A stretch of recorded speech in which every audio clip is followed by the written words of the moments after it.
New episode के start में हम एलेक्स को ही देखते हैं जो कि उसी वेपन के सामने उसका सामना करने के लिए रुका हुआ था और कुछ ही देर में वो वेपन आकर एलेक्स की बॉडी से टकराता है और उसके ऊपर अटैक कर दिया था। और उस वेपन के एलेक्स की बॉडी से टकराने की वजह से वहां पर बहुत ही ज्यादा एनर्जी जनरेट होती है और क्योंकि वो एक सोल डिस्ट्रॉइंग वेपन था, इसकी वजह से हम देखते हैं कि एलेक्स की बॉडी में बहुत ज्यादा क्रैक्स आने लगे थे और एलेक्स नीचे की तरफ गिरने लगा था। और हमें एलेक्स की बॉडी के ऊपर कुछ एनर्जी भी दिखाई देती है जो कि गोल्डन कलर की थी। अब एलेक्स बहुत ही तेजी से नीचे की तरफ गिर रहा था जब हम देखते हैं कि नीचे खड़े हुए उसके दोस्तों में वो मोटा लड़का एलेक्स को देखते हुए सोचने लगा था कि ऐसा हो कैसे सकता है, ये तो बिल्कुल भी पॉसिबल नहीं है क्योंकि मास्टर ने कहा था कि एलेक्स यहाँ पर बिल्कुल भी नहीं मर सकता है और वो इस फाइट को जीत लेगा। तो फिर एलेक्स यहाँ पर कैसे मर सकता है जब मास्टर ने नहीं बोला? तो मैंने तो सोचा भी नहीं था कि एलेक्स यहाँ पर हार जाएगा। जबकि दूसरी तरफ हम एलेक्स को देखते हैं जो कि सोचने लगा था कि ब्रेक थ्रू करने के लिए मुझे लाइफ एंड डेथ सिचुएशन में जाना होगा। इसके बाद हम एलेक्स को देखते हैं जो कि थर्ड इमोर्टल ऑरा को एक्टिवेट करने की कोशिश करने लगा था और कुछ ही देर में वो इसको एक्टिवेट करने में कामयाब भी हो गया था और उसके उस थर्ड इमोर्टल ऑरा की वजह से उसके बॉडी के सारे क्रैक्स ही हील होने लगे थे। एलेक्स को ऐसे हील होता देखकर तो हम देखते हैं कि जितने भी लोग नीचे खड़े थे वो सभी शॉक रह गए थे और सोचने लगते हैं कि आखिर एलेक्स ने ऐसी कौन सी पावर का यूज किया कि अचानक से वो ठीक होने लगा। इसके बाद हम एलेक्स को देखते हैं जो कि ट्रू रियलिज्म लेवल के अर्ली स्टेज पर पहुंच गया था और फिर आसमान से वो थंडर और कल्टीवेशन ऑरा को अब्सॉर्ब करने लगता है ताकि अपनी पावर को इंक्रीज कर सके और ज्यादा ब्रेक थ्रू कर सके और उस वेपन का वो मुकाबला भी कर सके और वो सोल डिस्ट्रॉइंग वेपन उसकी बॉडी को फिर से हार्म ना कर दे। एलेक्स को ऐसे पावर अब्सॉर्ब करता देखकर इसके साथ एलेक्स के हर मूव को देखकर वहां पर खड़े सभी कल्टीवेटर्स हैरान होते जा रहे थे और सोचने लगते हैं कि ऐसा पॉसिबल ही नहीं है। सोल डिस्ट्रॉइंग वेपन से एक दफा टच होने के बाद तो एलेक्स जिंदा बच ही नहीं सकता, लेकिन यहाँ पर तो उसने ब्रेक थ्रू कर लिया, ऐसा कैसे हो सकता है? जबकि दूसरी तरफ हम उस सोल डिस्ट्रॉइंग वेपन को देखते हैं जो कि एलेक्स पर अटैक करने के लिए फिर से उसकी तरफ आने लगा था और इस बार एलेक्स अपनी पावर्स का यूज करते हुए वहां पर लावा हैंड और कुछ स्पिरिचुअल हैंड्स को समन करता है और कुछ अटैक्स करते हुए और अपनी टेक्निक्स का यूज करते हुए उसने उस सोल डिस्ट्रॉइंग वेपन को ही डिस्ट्रॉय कर दिया था। जिसके बाद हम देखते हैं कि एलेक्स ने इतनी ज्यादा पावर को गेन कर लिया था कि फिर से उसका ब्रेक थ्रू हो जाता है और इस बार वो सोल रियलिज्म लेवल के मिडिल स्टेज पर पहुंच गया था। अब उस सोल डिस्ट्रॉइंग वेपन के डिस्ट्रॉय होने के बाद भी हम एलेक्स को देखते हैं जिसको कुछ फील हो रहा था और वो कहने लगता है कि मुझे नहीं लगता कि ये टेस्ट अभी भी खत्म हुआ है। जिसके बाद हम आसमान में बहुत से थंडर मॉन्स्टर्स को देखते हैं जो कि एलेक्स की तरफ ही आ रहे थे, लेकिन जैसे ही हम उन थंडर मॉन्स्टर्स को देखते हैं जो कि एलेक्स पर अटैक करने के लिए उसकी तरफ आ रहे थे, इतने में हम आसमान में एलेक्स के उस सिंबल को भी देखते हैं जो कि बहुत ही तेजी से चमकने लगा था और उसकी चमक बहुत ही ज्यादा थी। उस सिंबल को देखकर एलेक्स भी हैरान रह गया था और सोचने लगता है कि आखिर यह सिंबल बाहर क्यों आ गया।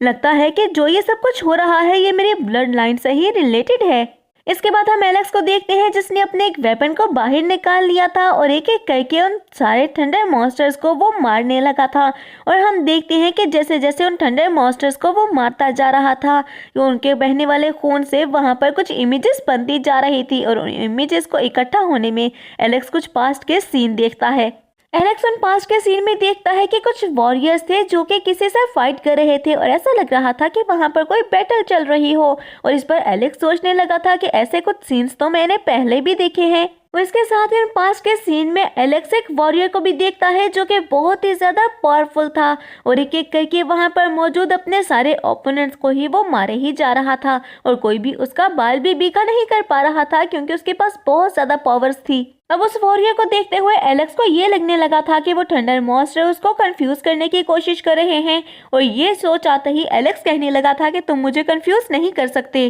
क्योंकि आज चाहे कुछ भी हो जाए मैं ही जीतूंगा और मेरे अलावा और कोई नहीं जीत सकता और मैं तुम्हें जीतने नहीं दूंगा। जिसके बाद हम देखते हैं कि एलेक्स ने अपने वेल टेक्निक का यूज किया था और आगे बढ़ते हुए वो और थंडर मॉन्स्टर्स को बहुत ही तेजी से मारने लगा था, लेकिन इस बार भी हर बार हर मॉन्स्टर के मरने पर उसके खून से वो इमेज चमकने लगी थी और उसमें वो वॉरियर भी बहुत ही ज्यादा चमक रहा था और वो ऐसा लग रहा था कि जैसे एलेक्स को कुछ बताना चाहते हो। अब एलेक्स अचानक से जैसे ही उस वॉरियर की तरफ देखने लगा था तो उसका ध्यान भटक गया था और फिर हम देखते हैं कि मौका पाता ही उन सारे थंडर मॉन्स्टर्स ने एलेक्स के ऊपर अटैक करके उसे नीचे की तरफ फेंक दिया था और अपने वेपन्स का यूज करते हुए एक साथ एलेक्स के ऊपर अटैक कर दिया था। एलेक्स बहुत ही ज्यादा इंजर्ड भी हो चुका था, लेकिन इससे पहले कि वो मॉन्स्टर्स उसके करीब आते, एलेक्स ने अपनी इमोर्टल ऑरा का यूज करते हुए उन सबको वहीं पर डिस्ट्रॉय कर दिया था। पर वो खुद बहुत ज्यादा इंजर्ड था और वो खड़ा होता है। इतने में हम लेक में से देखते हैं कि उस लड़की की बॉडी बाहर आती है। एलेक्स उस लड़की की बॉडी को देखकर हैरान रह गया था, सोचने लगता है कि ये लड़की तो मर चुकी थी, फिर ये अचानक से जिंदा होकर कैसे वापस आ सकती है। और वो सोचने लगा था कि क्या मेरे इमोर्टल ऑरा ने इसके माइंड को एक्टिवेट कर दिया है। अभी वो ये सारी बातें सोच ही रहा था कि हम देखते हैं कि उस लड़की की बॉडी एलेक्स के करीब आती है और अपनी पावर्स का यूज करते हुए उसने एलेक्स को हील कर दिया था और इसके साथ ही वो बॉडी वहां से गायब हो गई थी। और एलेक्स सोचने लगा था और ये बात जान गया था कि वो उस लड़की की बॉडी नहीं बल्कि उसकी सोल थी, जो कि एलेक्स की वहां पर हेल्प करने के लिए आई थी। एलेक्स अभी उस लड़की के सोल को एक्टिवेट होने के बारे में ही सोच रहा था कि तभी हम देखते हैं कि आसमान में से एक आवाज आती है और एलेक्स को बताया गया था कि ये 9 हेवन टेस्ट का फर्स्ट लेवल था और इसको एलेक्स ने पार कर लिया है और एलेक्स जीत चुका है। ये बात सुनते हुए एलेक्स सोचने लगा था कि मैंने इस 9 हेवन टेस्ट के बारे में सुना है और कहने लगा था कि इस 9 हेवन टेस्ट में 9 स्टेजेस हैं और अभी तक तो मैंने फर्स्ट स्टेज को ही पास किया है। लेकिन वो बहुत ही ज्यादा रिलैक्स था और उसे कोई भी टेंशन नहीं थी और वो कहता है कि जब तक मेरे पास 3 इमोर्टल ऑरास हैं तो मुझे फिक्र करने की कोई भी जरूरत नहीं है। इस टेस्ट को मैं बहुत ही इजीली पार कर लूंगा और ये बात मैं जानता हूँ। और इसके बाद हम एलेक्स को देखते हैं कि उसने बिल्कुल ठीक ही सोचा था। अपने 3 इमोर्टल ऑरास का यूज करते हुए उसने लेवल 2, 3 और 4 बहुत ही इजीली पास कर लिया था और जैसे ही वो लेवल 5 में पहुंचता है तो उसने अपने सामने एक मैजिकल स्ट्रॉन्ग टावर को देखा था जो कि उसको ट्रैप करने की कोशिश करता है, लेकिन एलेक्स उसके ट्रैप से बच गया था और अपनी पावर्स का यूज करते हुए उसने उस टावर को भी डिस्ट्रॉय कर दिया था। इसके बाद एलेक्स आगे बढ़ने लगा था और लेवल 6 और 7 भी बहुत ही इजीली वो पार कर लेता है, जिसके बाद वो लेवल 8 में पहुंच चुका था और लेवल 8 में पहुंचते हुए वो देखता है कि उसके सामने एक बेल आ चुकी थी जो कि उसके माइंड को डिस्ट्रॉय करने वाली थी। लेकिन अच्छी बात यहाँ पर यह थी कि एलेक्स ऐसी बेल पहले भी देख चुका था और वो जानता था कि इस बेल को डिस्ट्रॉय कैसे करना होगा। अब हम एलेक्स को देखते हैं जिसने अपने वेल टेक्निक का यूज करते हुए उस बेल को भी डिस्ट्रॉय कर दिया था और उसके बाद वो 9th स्टेज के एक्टिवेट होने का वेट करने लगा था। लेकिन हम देखते हैं कि 9th स्टेज तो एक्टिवेट हो ही नहीं रहा था। काफी देर इंतजार करने के बाद एलेक्स सोचने लगता है कि क्या 9th स्टेज एक्टिवेट नहीं होगा या फिर उसको एक्टिवेट होने में टाइम लगेगा, आखिर इसके पीछे क्या बात है। और इसके बाद हम एलेक्स को देखते हैं जो कि अपने सोल को निकालकर डार्क प्रिजन में चला जाता है, क्योंकि हमें पता चला था कि लास्ट टाइम जब वो ब्रेक थ्रू कर रहा था तो उसकी सोल डार्क प्रिजन में चली गई थी। और एलेक्स सोचने लगा था कि अगर वो डार्क प्रिजन में जाएगा तो हो सकता है वहां पर जाकर उसे इस सब के बारे में कुछ पता चल सके और उसे पता चले कि 9th स्टेज में कैसे जाना है और 9th स्टेज एक्टिवेट क्यों नहीं हो रही। हम देखते हैं कि एलेक्स की सोल जैसे ही डार्क प्रिजन में जाती है तो वहां के अटैक्स भी एक्टिवेट हो चुके थे जो कि एलेक्स की सोल को बार बार ट्रैप करने की कोशिश करते हैं और उसके ऊपर अटैक करते हैं। लेकिन एलेक्स बहुत ही ज्यादा कॉन्फिडेंट और रिलैक्स था और सोचने लगता है कि मैं यहाँ से एक दफा पहले भी बचकर निकल चुका हूँ, इसीलिए मुझे दोबारा यहाँ से बचकर निकलने में कोई प्रॉब्लम भी नहीं होगी और मुझे पूरा यकीन है कि बहुत ही आसानी से मैं यहाँ से निकल जाऊंगा। कुछ ही देर में हम देखते हैं कि एलेक्स को वहां पर कैद कर लिया गया था और वो सारे अटैक जो कि उस पर डार्क प्रिजन में किए जा रहे थे वो सारे कामयाब हो चुके थे। और एलेक्स सोचने लगता है कि लास्ट टाइम जब मुझे इस प्रिजन से बाहर निकलना था तो मुझे अपनी सारी एनर्जी का यूज करना पड़ा था, लेकिन इस बार ऐसा बिल्कुल भी नहीं होगा। और उसके बाद उसने अपने हैंड में एक एनर्जी अटैक को एक्टिवेट कर लिया था और इस एक अटैक की वजह से ही उसने उस सारी प्रिजन को ही डिस्ट्रॉय कर दिया था और वो उस कैद से बाहर आ जाता है। और हम देखते हैं कि एलेक्स का अटैक भी पहले से काफी ज्यादा स्ट्रांग हो चुका था। इसके बाद हम एलेक्स को देखते हैं जिसने अपनी एंशिएंट आई टेक्निक का यूज करते हुए आसपास के माहौल को देखना शुरू कर दिया था और वो सिर्फ यही जानना चाहता था कि 9 हेवन के बारे में उसे कोई इन्फॉर्मेशन मिलेगी या फिर नहीं। लेकिन उसे अभी 9 हेवन टेस्ट के बारे में तो कोई भी इंफॉर्मेशन नहीं मिलती। तभी वो कुछ एंशिएंट बीस्ट की सोल्स को एक दूसरे के साथ अटैक करते हुए और फाइट करते हुए देखता है। अब एलेक्स अभी ये सब कुछ देख ही रहा था कि तभी हम देखते हैं कि डार्क प्रिजन ने इस चीज का फायदा उठाते हुए उसके ऊपर दोबारा से अटैक करके उसे कैद करने की कोशिश की थी। लेकिन एलेक्स भी अपने स्वर्ड का यूज करते हुए उस कैद से एक दफा फिर से बाहर निकल आया था और उसके सामने व्हाइट टाइगर आ जाता है जो कि उस पर अटैक करने की कोशिश करता है। लेकिन एलेक्स ने अपने बहुत ही पावरफुल अटैक्स का यूज करते हुए उस व्हाइट टाइगर को वहीं पर मार दिया था। और इसके साथ ही हम उन सारे बीस्ट को देखते हैं जो कि दूर एक दूसरे से लड़ रहे थे। वो लड़ते हुए एलेक्स के करीब आने लगे थे। और इसके साथ ही हम एक अजीब से और खतरनाक से बीस्ट को देखते हैं जो कि उन सारे बीस्ट को ही मारे जा रहा था और वो सारे बीस्ट ही उससे बचकर भागने की कोशिश कर रहे थे। एलेक्स उस बीस्ट को देखने लगा था और इसके साथ ही वो ये भी सोचने लगा था कि आखिर ये किस तरह का बीस्ट है। मैंने इस तरह के बीस्ट को पहले कभी भी नहीं देखा और ना ही मैंने इस तरह की एनर्जी को पहले देखा है। ये तो मुझे बहुत ही ज्यादा वियर्ड लग रहा है। और इसके साथ ही हम उस बीस्ट को देखते हैं जिसने एक और बीस्ट को मार दिया था और उसकी बॉडी में बहुत ही ज्यादा एनर्जी ग्लो करने लगी थी।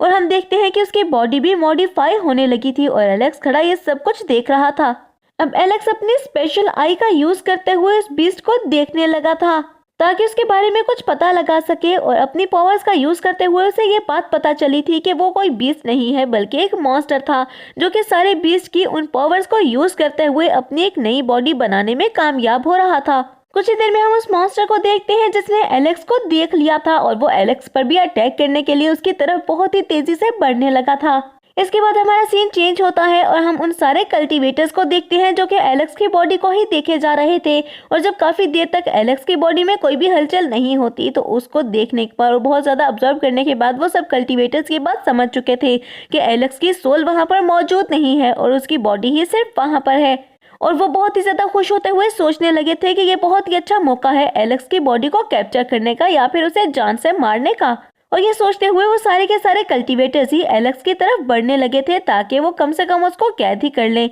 लेकिन इतने में हम देखते हैं कि वो मोटा लड़का उन सबके दरमियान में आ चुका था और उनको रोकते हुए बोलता है कि मैं तुम सबको ऐसा नहीं करने दूंगा। अगर तुम्हें एलेक्स की बॉडी तक पहुंचना है तो उससे पहले तुम्हें मुझसे फाइट करनी होगी और मुझे हरा कर ही तुम यहाँ से आगे जा सकते हो, वरना मेरे होते हुए तुम एलेक्स को हाथ भी नहीं लगा सकते। अब वो सारे कल्टीवेटर्स जैसे ही उस मोटे लड़के की बात सुनते हैं तो वो उसका मजाक उड़ाने लगे थे और फिर वो उससे कहते हैं कि तुम्हें क्या लगता है कि तुम अकेले हम सबका मुकाबला कर सकते हो। और ये बात सुनते हुए उस मोटे लड़के को बहुत ज्यादा गुस्सा आ गया था और गुस्से में वो अपनी स्वर्ड फॉर्मेशन टेक्निक का यूज करते हुए उन सबके ऊपर अटैक करने लगा था। लेकिन बहुत से कल्टीवेटर जो कि कुछ ज्यादा स्ट्रांग थे वो उन अटैक से बचते हुए आगे की तरफ बढ़ने लगे थे। पर कुछ आगे बढ़ते हुए उन्हें इस बात का पता चला था कि एलेक्स की बॉडी के चारों तरफ एक थंडर बैरियर बना हुआ था और उस बैरियर को तोड़ने के लिए वो सारे के सारे कल्टीवेटर्स अपनी स्वर्ड टेक्निक का यूज करते हुए उस बैरियर के ऊपर अटैक करते हैं। लेकिन एक दो दफा अटैक करने पर वो बैरियर नहीं टूटा था।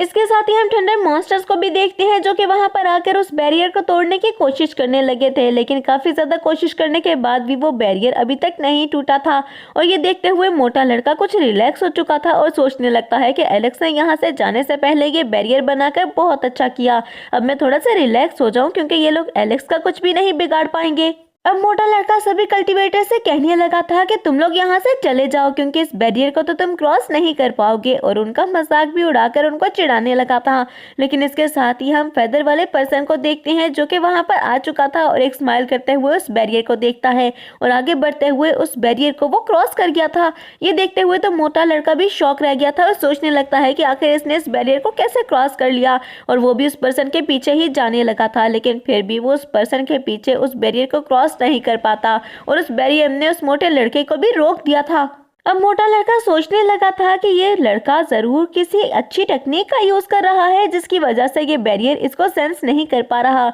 और इसी बात का फायदा उठाते हुए इस फेदर वाले पर्सन ने अंदर जाने की हिम्मत की है और अंदर जाने में वो कामयाब भी हुआ है। जबकि दूसरी तरफ हम उस फेदर वाले पर्सन को देखते हैं जो कि एलेक्स की तरफ बढ़ने लगा था और ये देखते हुए वो मोटा लड़का और ज्यादा परेशान हो चुका था और एलेक्स से कहता है कि प्लीज जल्दी से जल्दी जाग जाओ। जिसके बाद हमारा सीन चेंज होता है और हम एलेक्स को देखते हैं जो कि उस मॉन्स्टर से बचते हुए भाग रहा था और हम उस मॉन्स्टर को देखते हैं जो कि एलेक्स के पीछे आते हुए रास्ते में आने वाले सारे बीस्ट को ही खाई भी जा रहा था और इससे उसकी पावर और भी ज्यादा इंक्रीज होती जा रही थी और साथ में वो एलेक्स पर भी बार बार अटैक किए जा रहा था। लेकिन एलेक्स अपनी रिकार्नेशन टेक्निक का यूज करते हुए बार बार उन अटैक्स को डॉज कर रहा था और खुद बच भी रहा था। एलेक्स और भी तेजी से आगे की तरफ बढ़ रहा था और सोचने लगता है कि अगर ऐसे ही ये मॉन्स्टर मेरे पीछे आता रहा तो मैं कभी भी यहाँ से बचकर निकल नहीं पाऊंगा क्योंकि ये मॉन्स्टर तो हर गुजरते लम्हे के साथ और भी ज्यादा स्ट्रॉन्ग होता जा रहा है। मैं इसके साथ फाइट कैसे करूं? और फिर कुछ सोचते हुए अपने स्पेशल आई की हेल्प से वो चारों तरफ देखने लगा था और एलेक्स को वहां पर बहुत सारे प्रिजन नजर आते हैं जिसमें बहुत सारे कल्टीवेटर्स कैद थे।